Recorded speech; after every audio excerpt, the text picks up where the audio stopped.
ये कहानी मैं राजू की जुबानी सुनाने जा रहा हूं। मेरा नाम राजू है और मैं उत्तर प्रदेश के एक छोटे से गांव में रहता हूं। मैं एक दिहाड़ी मजदूर हूं और मैं अपने छोटे से घर में अपनी पत्नी और 2 बच्चों के साथ रहता हूं। यह घर मैंने करीब 1 साल पहले सुनील नाम के एक आदमी से खरीदा था, क्योंकि उसने ये घर अपने लिए बनाया था। उसने इस घर की दीवारें बहुत मजबूत और मोटी बनाई थी। जल्दी ही मैं और मेरा परिवार नए घर में एक साधारण सी जिंदगी बिताने लगे। बच्चे दिन भर पढ़ाई लिखाई और खेलकूद में लगे रहते थे। मेरी पत्नी घर का कामकाज संभालती थी और मैं मेहनत मजदूरी करके मेरे परिवार के लिए रोजी रोटी कमाता था। बस एक रात का ही समय था जब हम सब सुकून से चैन की नींद सो जाते थे। नए घर में बसने के 2 हफ्ते बाद एक रात जब मैं काम करके घर लौटा तो सब कुछ सामान्य था। मेरा बेटा सोया हुआ था और मेरी पत्नी और बेटी बैठकर मेरा इंतजार कर रहे थे। मैं फटाफट उनके पास आकर बैठा और उनसे बातें करने लगा। और कहो गुड़िया रानी, आजकल पढ़ाई कैसी चल रही है? अच्छी चल रही है बापू। मेरी मैडम ने तो मुझे आज शाबाशी भी दी है। अरे वाह, बहुत बढ़िया। फिर मैंने अपनी पत्नी से कहा, अरे आज ये सोनू इतनी जल्दी कैसे सो गया? आज ये बहुत देर तक अपने दोस्तों के साथ पकड़म पकड़ाई खेलता रहा, इसलिए थक कर चूर हो गया है, इसीलिए जल्दी सो गया। अच्छा सुनो, आप जल्दी से मुंह हाथ धोकर आ जाओ, मैं खाना गर्म करके परोस देती हूँ। तभी मैंने अपने कपड़े बदले और फिर बाहर कुएं पर हाथ मुंह धोने चला गया।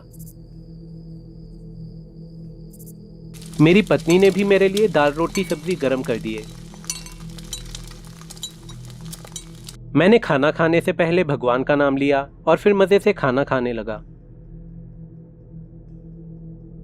खाने के बाद मैंने एक बार फिर से मुंह हाथ धोया और करीब 10 बजे हम सब सो गए। बच्चों को तो हम बिस्तर पर सुलाते थे, लेकिन मैं और मेरी पत्नी हम दोनों जमीन पर एक दरी बिछाकर सो जाते थे।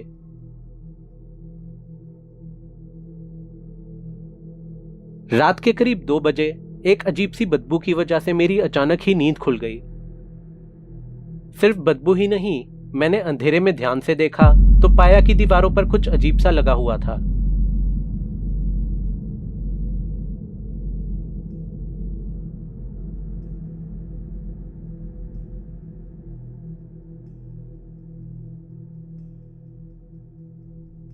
मैं तुरंत ही उठा और जाकर कमरे की बत्ती जला दी। जैसे ही रोशनी हुई तो मैंने देखा कि सब कुछ एकदम सामान्य हो गया। अब कमरे में ना तो कोई बदबू थी और ना ही दीवारों पर कुछ लगा हुआ था। बच्चे भी गहरी नींद में थे और मेरी पत्नी भी चैन की नींद सोई हुई थी।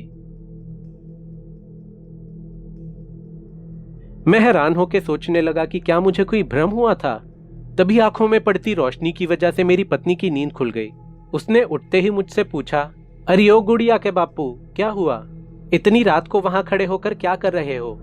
तभी मैंने अपनी पत्नी से कहा, पता नहीं क्यों, लेकिन जब मैं लेटा हुआ था तब बहुत ही गंदी सी बदबू आ रही थी और दीवारों पर भी कुछ अजीब से निशान लगे हुए थे। काहे की बदबू? सब कुछ ठीक ठाक तो है? आपको कुछ वहम हुआ होगा। आ जाओ, वापस आकर सो जाओ, सुबह जल्दी उठकर काम करने भी जाना है आपने। मैंने सोचा कि ये जरूर मेरा वहम ही होगा और उसके बाद हम दोनों वापस सो गए। अगली सुबह मैं हमेशा की तरह 6 बजे उठा और नहा धोकर अपने काम पर निकल गया।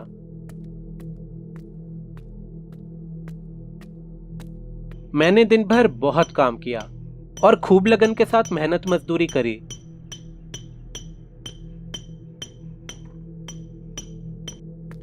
और फिर रात के 8 बजे मैं थका हारा घर वापस लौट आया। मेरे बच्चे और मेरी पत्नी खाना खा चुके थे और सब मेरा ही इंतजार कर रहे थे। मेरी पत्नी ने रोज की तरह मेरे लिए खाना गर्म करा और मैंने भी फटाफट खाना खा लिया।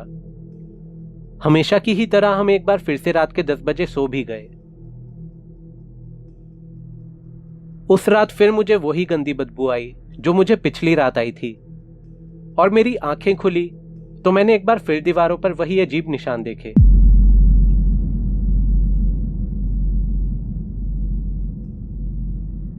मैं तुरंत ही उठ गया, लेकिन इस बार मैंने बत्ती नहीं जलाई। मैं दीवार के पास गया और उस अजीब से पदार्थ को अपनी उंगली से छूकर देखने लगा। वो कुछ काला काला सा था और छूने में गीला था, लेकिन बिना बत्ती जलाए कह पाना मुश्किल था कि वो क्या था। मैं खड़ा हुआ सोच ही रहा था कि ये क्या हो सकता है, कि तभी मुझे दीवार के पीछे से एक औरत और एक बच्चे की आवाज सुनाई दी। वो दोनों रो रहे थे और कुछ बोलना चाह रहे थे जो मुझे ढंग से समझ नहीं आ रहा था। मैं दीवार पर कान लगाकर उनकी चीख और पुकार सुनने लगा। मैंने सोचा कि उनकी आवाज घर के बाहर जहां कुआं है वहां से आ रही है, इसलिए मैंने बाहर जाकर देखने का सोचा। लेकिन जब मैं बाहर आया तो मैंने देखा कि वहां कोई नहीं था। मैं घर में वापस आया और दीवार के पास वहां चला गया जहां मुझे वो आवाजें आ रही थी। और हैरानी की बात तो ये थी कि घर के अंदर आने पे मुझे वो आवाजें फिर से सुनाई दे रही थीं। मैं कुछ देर खड़ा होकर वो आवाजें सुनता रहा और तभी मेरे दिमाग में एक ख्याल आया और मैं कमरे में ही रखे मेरे औजारों वाले डब्बे को उठाकर ले आया।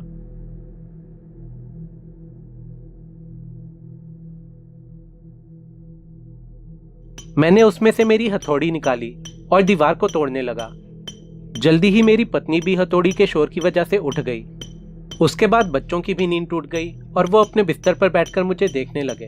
तभी मेरी पत्नी ने मुझे कहा, अरे आप पागल तो नहीं हो गए? ये क्या कर रहे हो रात के 3 बजे और अपना ही घर क्यों तोड़ने में लगे हुए हो? तभी मैंने अपनी पत्नी से कहा, मुझे मत रोक सुजाता। मेरी अंतरात्मा कह रही है कि यहाँ जरूर कुछ राज दफन है जिसको आज मुझे खोद कर निकालना ही होगा।